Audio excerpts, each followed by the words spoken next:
प्यारे सज्जनों, दूसरों के प्रति की गई निस्वार्थ भाव से सेवा जीवन में कामयाबी का कारण बनती है। निस्वार्थ भाव से की गई सेवा से किसी का भी हृदय परिवर्तित किया जा सकता है। हमें अपने आचरण में सदैव निस्वार्थ भाव रखना आवश्यक है, जिससे अन्य लोग भी प्रेरित होते हुए भक्ति परमार्थ के मार्ग पर चल सके। असल में सेवा भाव आपसी सद्व्यवहार का भी वाहक होता है। जब हम एक दूसरे के प्रति सेवा भाव रखते हैं तब आपस के द्वेष की भावना समाप्त हो जाती है और सभी मिलकर के कामयाबी के पथ पर अग्रसर होते हैं। सेवा से बड़ा कोई परोपकार इस संसार में नहीं है। जरूरतमंद लोगों की सेवा करते समय ये नहीं सोचना चाहिए कि हमें इससे कुछ लाभ मिलेगा या नहीं, तभी मन को शांति मिल सकती है। अगर सेवा के बदले हम प्रतिफल के बारे में सोचेंगे तो मन कभी भी शांत नहीं रहेगा। बहुत पुराने समय में किसी नदी के किनारे एक संत रहा करते थे। उनके आश्रम के आसपास लंबी लंबी घास उगाया करती थी। संत उस घास से टोकरी बनाने की कला जानते थे। एक दिन संत ने आश्रम की सफाई की और उस घास से एक टोकरी बना दी। संत को घास से टोकरी बनाना अच्छा लगता था। टोकरी बनाने के बाद संत ने सोचा, इस टोकरी की मुझे कोई जरूरत नहीं है, मैं इसे नदी में बहा देता हूं, किसी जरूरतमंद के काम आ जाएगी। संत ने उस टोकरी को नदी में बहा दिया। अगले दिन फिर संत ने एक टोकरी बनाई और नदी में बहा दी। इस काम से उनका समय कट जाया करता था, लेकिन काफी दिनों से वो ये काम इसीलिए काफी दिनों से वे ये काम करते थे। संत रोज ही एक टोकरी बनाते और नदी में बहा देते। सेवा भाव से किए गए इस काम में संत को शांति मिलती थी।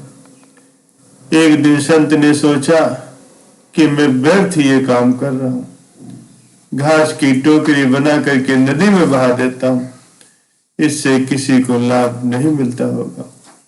अगर मैं टोकरियां किसी को दे देता तो ये किसी के काम आ सकती थी। ये बात सोचकर संत ने अगले दिन घास की टोकरियां बनाना बंद कर दिया।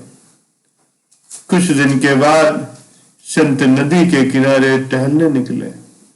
आगे जाकर के उन्होंने देखा एक वृद्ध महिला नदी के किनारे बैठी थी। वह बहुत दुखी दिखाई दे रही थी। संत ने महिला के दुख का कारण पूछा तो उसने बताया कि मेरा इस दुनिया में कोई नहीं है, मैं अकेली हूं। कुछ दिनों पहले तक नदी में रोज घास से बनी हुई एक सुंदर टोकरी बह करके आ जाती थी, जिसे बेचकर मैं अपना गुजारा कर लेती थी, लेकिन अब टोकरियां आना बंद हो गई, इसलिए मैं दुखी हूं। महिला की बात सुनकर के संत को अपनी गलती का एहसास हुआ। अगले दिन से संत ने फिर से घास की टोकरियां बना करके नदी में बहाना शुरू कर दिया। प्यारे सज्जनों, इससे हमें ये सीख मिलती है कि निस्वार्थ भाव से किसी की मदद के लिए अगर कोई काम किया जाए तो उससे मिलने वाले लाभ के बारे में नहीं सोचना चाहिए। ऐसे काम हमारे पुण्य में बढ़ोतरी करते हैं और दूसरों को इससे लाभ होता है, हमारी भक्ति बढ़ती है, मन को सुकून मिलता है। ऐसे ही एक बार पुराने समय में एक राजा बहुत ही संतानहीन थे। बुढ़ापे में राजा इस बात से चिंतित थे कि मृत्यु के पश्चात उनके राज्य को कौन संभालेगा। मंत्री ने राजा को सलाह दी कि अपने राज्य से ही किसी योग्य व्यक्ति को राज्य का उत्तराधिकारी घोषित कर दिया जाए। राजा को सलाह सही लगी। उसने अपने राज्य के बहुत से बच्चों को बुलाया और सभी को एक एक बीज दिया। राजा ने बच्चों से कहा, ये बीज ले जाओ और अपने अपने घर के गमलों में लगाओ, इनकी देखभाल करो। 6 महीने के बाद जिसका पौधा सबसे अच्छा होगा मैं उसे ही राजा बना दूंगा। सभी बच्चों ने अपने अपने घर के गमले में बीज को उगा दिया। रोज सुबह शाम समय पर पानी देना, गमले में खाद डालना शुरू कर दिया। कुछ ही दिनों के बाद उन बीजों से पौधे उगने लगे।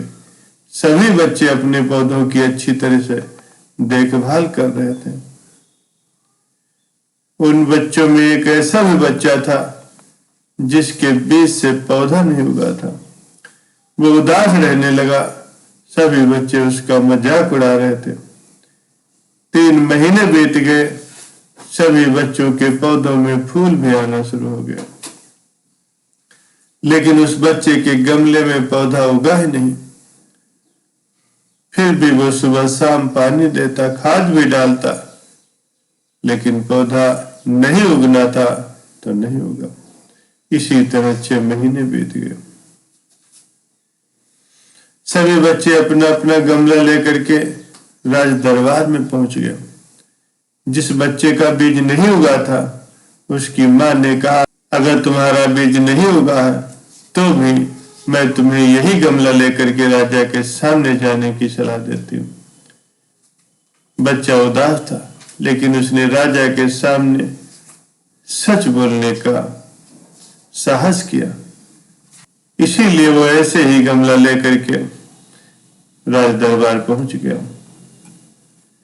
कुछ ही देर में राजा रानी बच्चों के गमले देखने आया।